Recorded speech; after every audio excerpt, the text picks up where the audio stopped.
કેમ છો ટીડર મિત્રો? મજામાં? તો આજે બેંક નિફ્ટીની એક્સપાયરીમાં મજા આવી હશે. આપણી ટેલિગ્રામમાં જે જોડાયેલા હશે એને લાઈવ ટુ લાઈવ માર્કેટમાં બધું અપડેટ મળી ગયું હશે. બરાબર, તો જોડાયેલા નથી તો આ વિડીયો જોઈ અને જોડાઈ લેજો. ડિસ્ક્રિપ્શનમાં લિંક આપેલી છે. તો હવે આવતીકાલ માટેનું એનાલિસિસ કરી. આવતીકાલે નિફ્ટીની એક્સપાયરી છે, તો નિફ્ટીમાં કઈ રીતે આપણને લેવલ બની શકે છે કાલ માટે ટ્રેડ કરવા માટે, એની આપણે ચર્ચા કરી લઈએ. તો આવતીકાલ માટે નિફ્ટીનો એ ચાર્ટ ઓપન છે 15 મિનિટની ટાઈમ ફ્રેમનો. 15 મિનિટમાં આપણે જોવા જઈએ તો આ એક અહીંયા રેઝિસ્ટન્સ ઝોન બનાવે છે નિફ્ટી. બરાબર, જે રેઝિસ્ટન્સ ઝોન બનાવ્યો હતો, આજે જ્યારે માર્કેટ ઓપન થયું તો ગેપ ડાઉન માર્કેટ ઓપન થયા પછી અહીંયા એક સપોર્ટ બનાવી અને માર્કેટ એક અપસાઇડની મોમેન્ટમ કરી છે.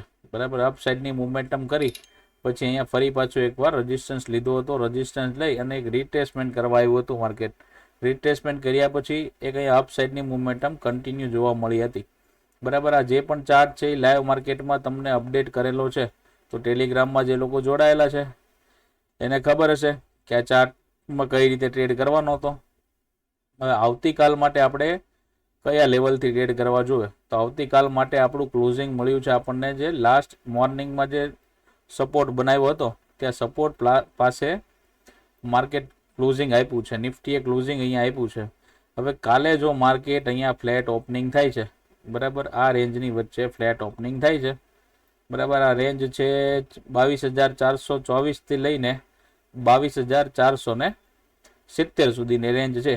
જો આ 50 પોઈન્ટની રેન્જમાં માર્કેટ ઓપન થાય છે અને ઓપન કર્યા પછી જો એક અપસાઇડની મોમેન્ટમ કરે છે, બરાબર, તો એની માટે એક આ બ્રેકઆઉટ ઝોન હશે, અપસાઇડનું લેવલ છે.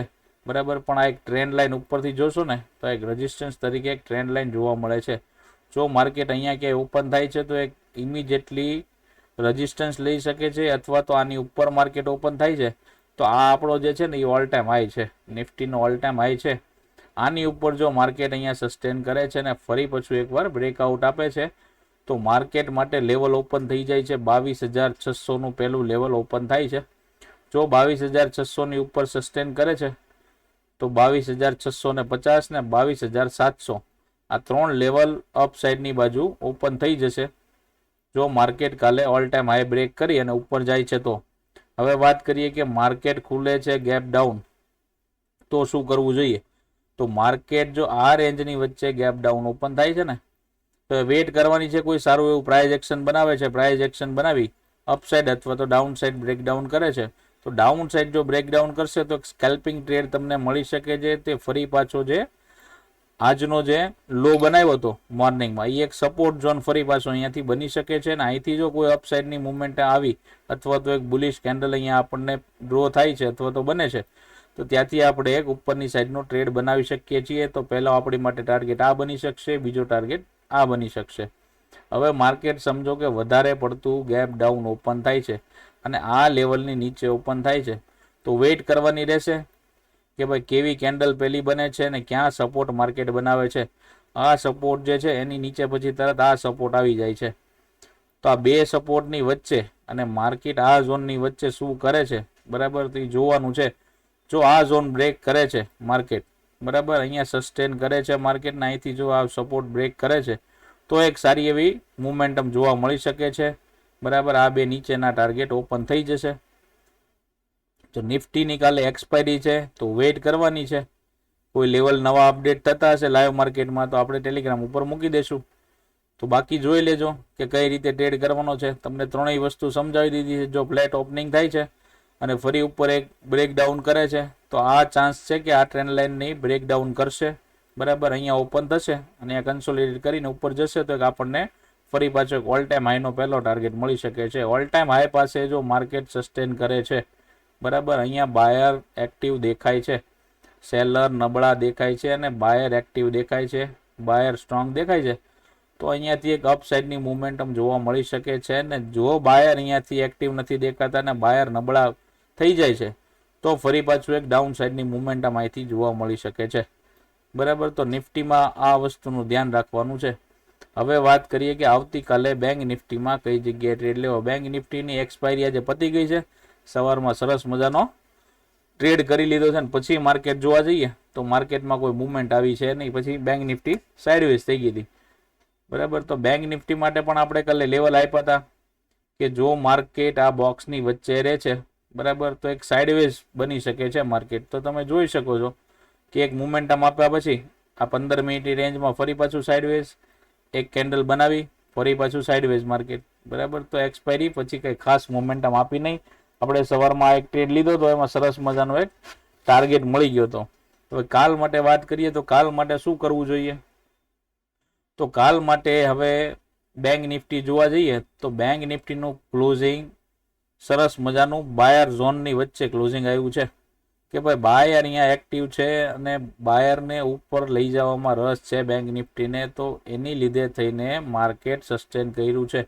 જેવી રીતે નિફ્ટી ઉપરથી નીચે આવી છે તો એવી રીતે આના જોવા જઈએ તો આનો સ્વિંગ એકેય બ્રેક કર્યો નથી, બરાબર. જે રીતે નિફ્ટીમાં સ્વિંગ બ્રેક થયો તો બેંક નિફ્ટીમાં સ્વિંગ બ્રેક થયો નથી. એટલે આપણી માટે કાલ જોવા જઈએ તો માર્કેટ જો આ રેન્જની વચ્ચે ઓપન થાય છે અને નીચે જાય છે તો ઇમિડિયેટલી એની પાસે આ પાછો સપોર્ટ છે, એટલે પાછા અહીંયા પુટ પકડી નથી લેવાના. પછી જો ફરીથી નીચે જાય છે આની નીચે તો એક આપણને સ્કેલ્પિંગ ટ્રેડ બની શકે છે. તો આ એક પાછો ફરી પાછો આપણો જે ડેવલો છે આજનો, તો એ કાલ આપણે માટે સપોર્ટ બની શકે છે અહીંયા.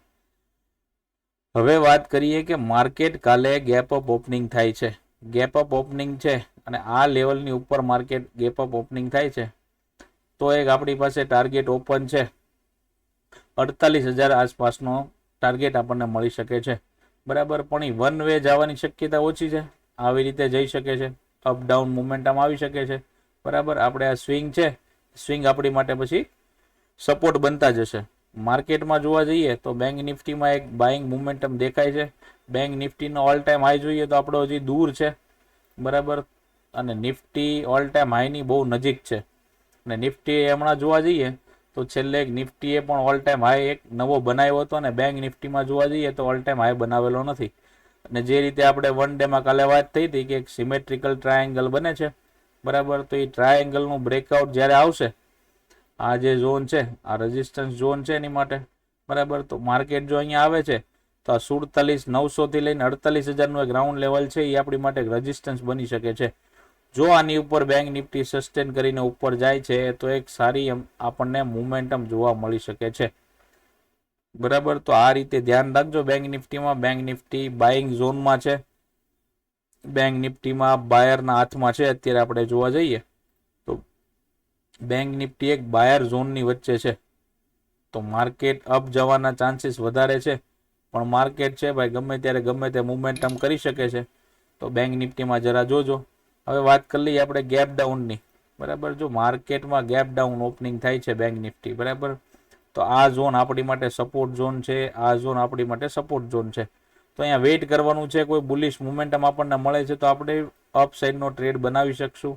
આ ઝોનની નીચે જાય છે તો આપણને એક સ્કેલ્પિંગ ટ્રેડ મળી શકે છે જે 150 થી 200 પોઈન્ટનો એક ફાસ્ટ મુવમેન્ટ વાળો છે. ફરી પાછો અહીંયા સપોર્ટ બનાવી શકે છે.